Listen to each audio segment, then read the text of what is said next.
Good Sunday morning, everyone. It is, what are we today? September 19th. And we finally got some amazing weather in New England. Not quite fall, but the last full day of calendar summer. In any case, I know I haven't done a video in a while, and I think I mentioned it in the blog over the summer that I was going to watch my little guy play travel baseball summer, and I was going to try to work less on the weekends than I had leading up to, what was it, April 30th. So I got a bunch of emails wanting to make sure that I didn't have some disfiguring. Well, I can't get much more disfigured than this, but I didn't have any kind of accident that disfigured me or otherwise prevented me from doing videos. I have done plenty of TV interviews, as many of you may have seen, as I post on the website and in emails. And I think that's something this week. I think there's some Fox Business this week. In any case, I'll certainly send an email around about it. But I did want to do, for me, what will be a super quick video talking about a couple of pretty relevant topics, but it's always in the eye of the beholder. So here we go. One, this week, and if you've watched any financial programs, there's no secret. This coming week, this coming 5 days, September is the weakest month of the year. That we know, that's fact. Can't dispute that. However, as I mentioned in a blog 3 weeks ago, when August doesn't end in decline and September doesn't begin in a downtrend, the downside of September is often muted.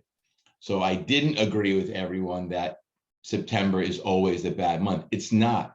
It's usually bad when a decline is already in progress. That wasn't the case this year. Now, given that, as I'm pointing to my other screen, given that the next 5 days are the weakest week of the weakest month, the next 5 days, and there's no secret here. You can turn on the TV and you can hear people, like Kramer talk about it. And usually when Kramer talks about a seasonal headwind or tailwind, he's usually wrong.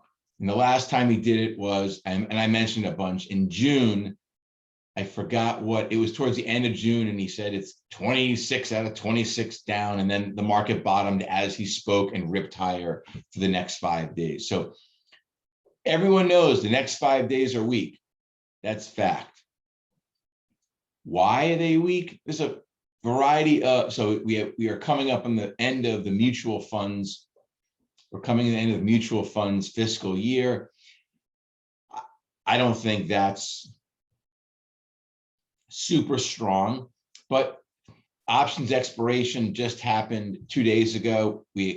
Options and futures, there are 4 huge expirations a year, and they are March, June, September, and December. This one was an unusually big one. I'm going to quote the stat the wrong way because I can't remember what it was, but I saw somewhere someone talking about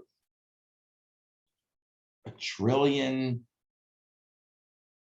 Is it $1 trillion? Oh, you know what? Scratch that, because I'm going to say something that I'll look like a fool, and I look like a fool plenty of times already. So next 5 days are the weakest 5 days of the weakest month. We're going into the next 5 days already a bit weak. I think we're down, let me look. I think we're down 2.75, 2.9% from the highs.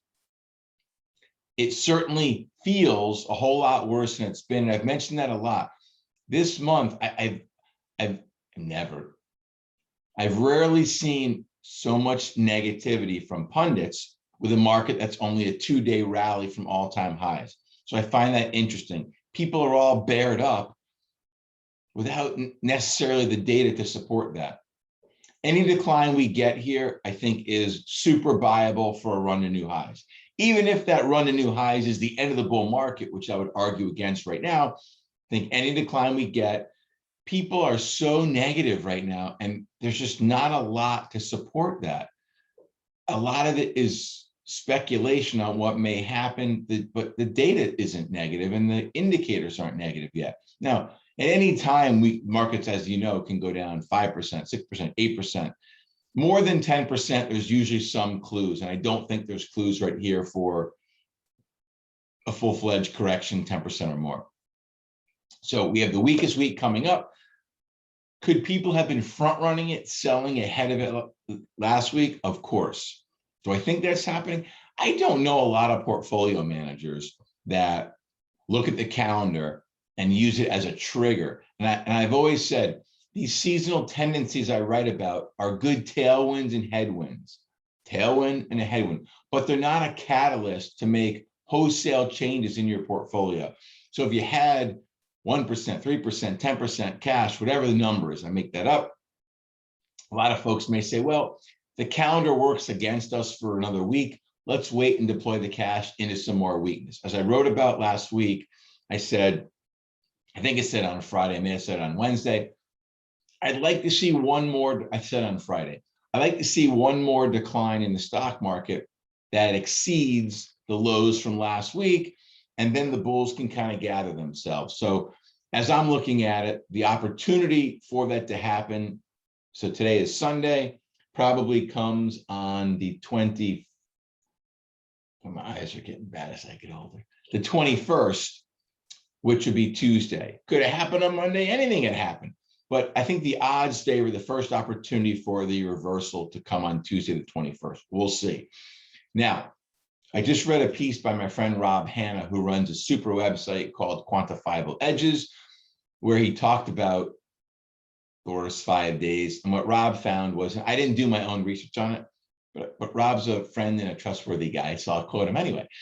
So Rob found that when the markets were already declining into the first 5 days of the week, that decline continues through the week. So he found some more weakness coming this week. So that certainly wouldn't surprise me. But I do think the most important thing is not that the next 5 days could see, a 0.5% lower, 2% lower.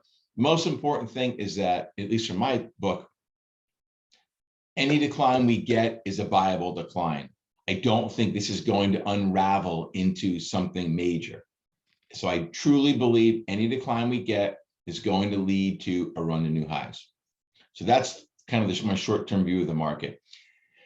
The whole rotation thing, technology, growth, value, cyclicals, defensive, that's been a bit super unusual and somewhat schizophrenic. So I haven't, not haven't I written about it because there's nothing to write about. You're not seeing anything trending. It's going in all directions. But in a bunch of the portfolios that we run, our models aren't sensing us to get all bulled up on growth or value or defensive or cyclical. As I write about often, as I'm looking over, in our sector portfolios, we own energy, which is super cyclical. Yet we own technology, internet, which is more on the growth, not super cyclical. We own industrial, super cyclical. They've taken it on the chin lately. And we own some healthcare, which is kind of quasi caught in the middle. So, and I look on the index side of our portfolios, and we've got, what do we have? We have small cap growth. I see we've got the NASDAQ 100 and large cap value. So again, a little bit, we can say it's eclectic, and that's probably making myself look better than I need to right now. But certainly things are a little bit all over the board. All right, that's the market. And what else I wanted to, so I wrote about it last week. The House and the Biden administration came out with, or they're rebranding their tax and spend plan. People ask me, well, could that lead to a big market decline? I don't think so. You can go back and look at all the tax increases and all tax reform. You already know my feeling. I'm not a tax guy. Lower taxes have always shown to be stimulative to the economy. So I'm not a big believer in raising taxes, and I think it's going to hurt. But I don't think raising taxes is going to lead to a market calamity. I don't think it's going to lead to recession. I think it will shave some off of GDP growth, and it will maybe moderate the market's advance, but I don't think we're going heavily down. And, I'm as fiscal conservative as anybody on probably on earth. So for me to say that I don't think higher taxes are the end of the world, I just don't support them. That's just in my DNA. I think I want to keep the government spends money a whole lot worse than we do. Put money in our pockets, and you can talk to various economists, put $1 in our pocket, and the multiplier in the economy is somewhere between $4 and $7. You put money in the government's pocket, and the multiplier in the economy is 1.5 to 2. Money does better in our own pockets. We know that's fact, that we know, but I understand why. Listen, elections have consequences, and the Democrats basically control Congress from the White House. It's their turn to make decisions. So taxes are likely going to go up. As I wrote, again, I am not for higher taxes.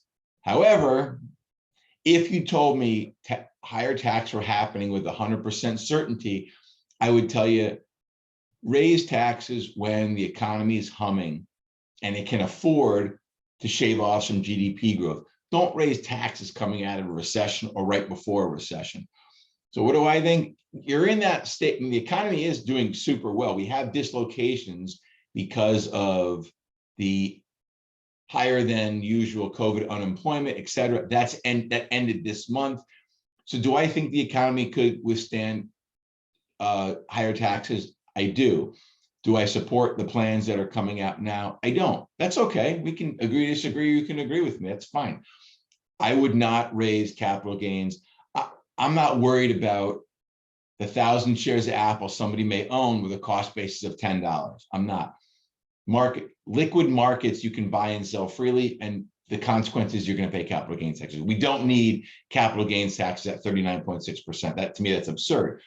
I worry about the truest capital formation in the illiquid non-public markets. That's where you're going to see severe consequence. You're going to see that in real estate, illiquid events. You're going to see that with small businesses who have been trying to perhaps sell.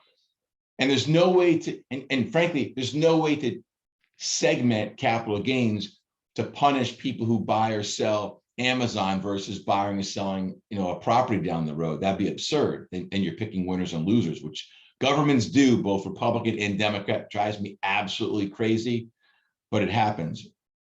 We'll see where we are this week and next week with taxes. In all likelihood, they are going up. We'll see who gets the seat at the table and who gets their way. But I don't think this is the cataclysmic event for the economy or the markets. And let's see, with that, I would say if you like the video, please give me a thumbs up on YouTube.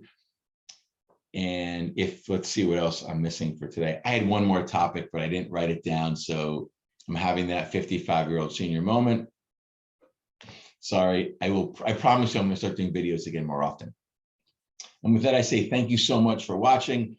If you're looking to schedule and you're trying to get in, I know my calendar's been crazy and I super apologize for that.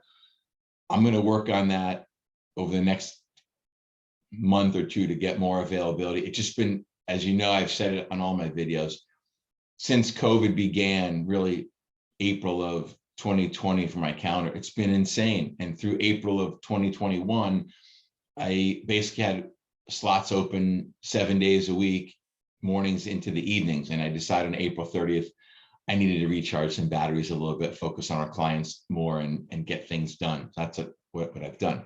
But I promise you, there'll be more availability coming up, especially on weekends. So just be patient. I appreciate it. Hope all is well. Most importantly, stay safe, and we'll talk again soon. Bye-bye.